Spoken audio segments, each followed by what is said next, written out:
How's it going, my friends? My name is Forge and welcome to a brand new snapshot. So today we've been given 20W09A, which gives us the brand new Zombie Pigmen model. We have ourselves the brand new Crying Obsidian block and much more. Now I do hope you enjoyed today's video, and we're just going to go ahead and begin with the Target Block. Because Target Block has been one of those blocks that a lot of people have been really looking forward to for quite a while. And this is going to be a new type of block that you can use for redstone mechanics.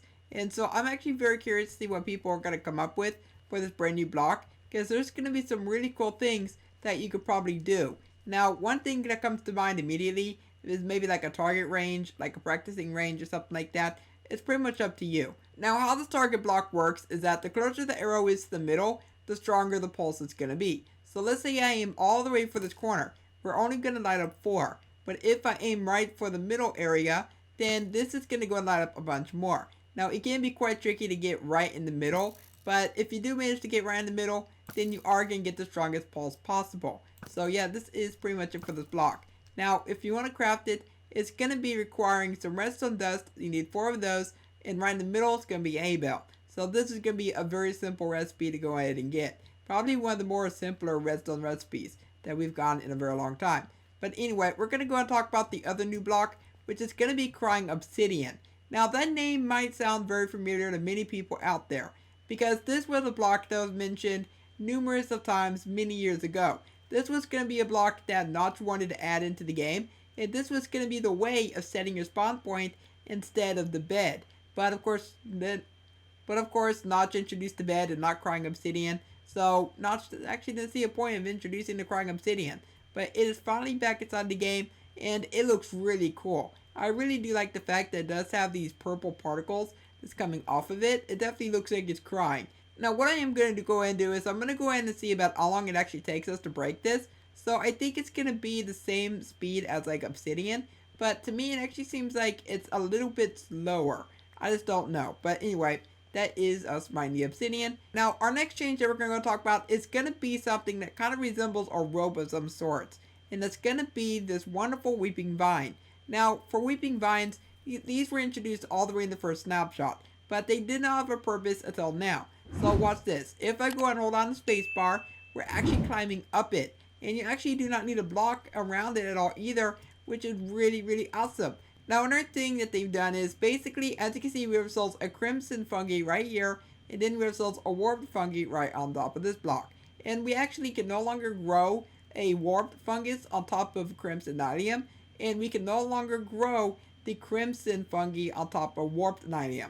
So how this works is that you actually have to go ahead and place them on their appropriate blocks if you want them to work. So warped goes on warped, crimson goes on crimson, and then it should be all good. Now, they also made it to where entities can now get pushed by flowing lava. Now, for the big boy, the new Zombie Pigmen model. Alright, Zombie Pigmen did not get removed. They just got renamed. They just got remodeled, and they just got retextured.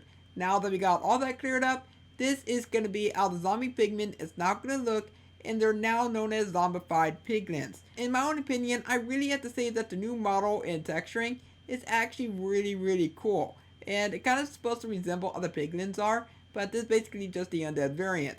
Now, the one thing about Piglins is that if you place a Piglin within the overworld, then they're going to go ahead and start shaking, and then after a short amount of time, they will transform into the Zombie Pigmen, or Zombified Piglin.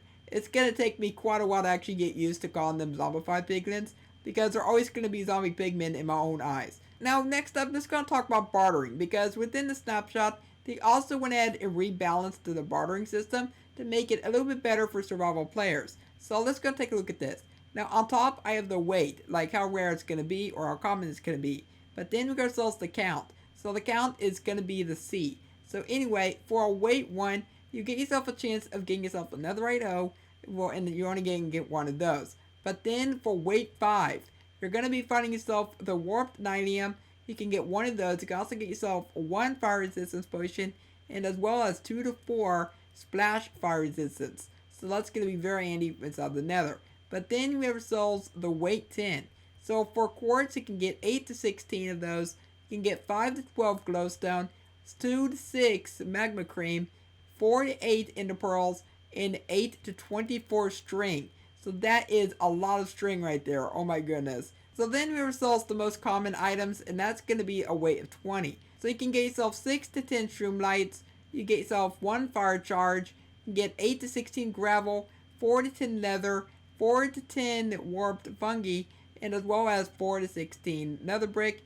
Then we resolve 1 obsidian, and then 1 to 3 crying obsidian. So as of right now, crying obsidian doesn't have a recipe. So as of right now, this is going to be the only way for you to get yourself the crying obsidian block. In previous updates, whenever you would try to break like another warp block or a warp block, it would take a little bit of time to go and break. And a lot of people just didn't like doing this all the time.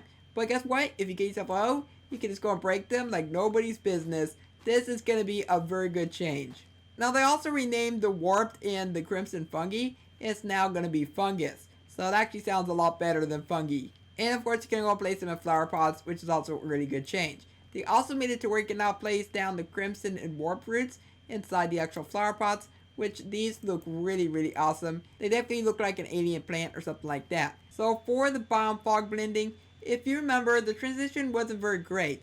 But now they actually made it to where it's now going to have a smooth transition, and it actually looks so much better than how it once was.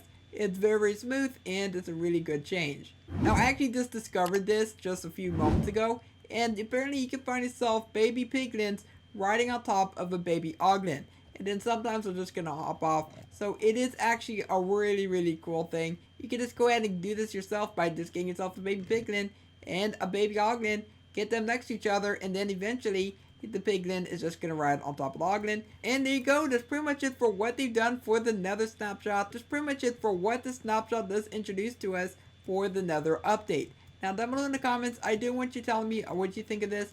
And if you enjoyed today's video, then also let me know by leaving a like on it and subscribe so you never miss an upload. For now, I hope you have a logical day, and I will catch you next time. Bye!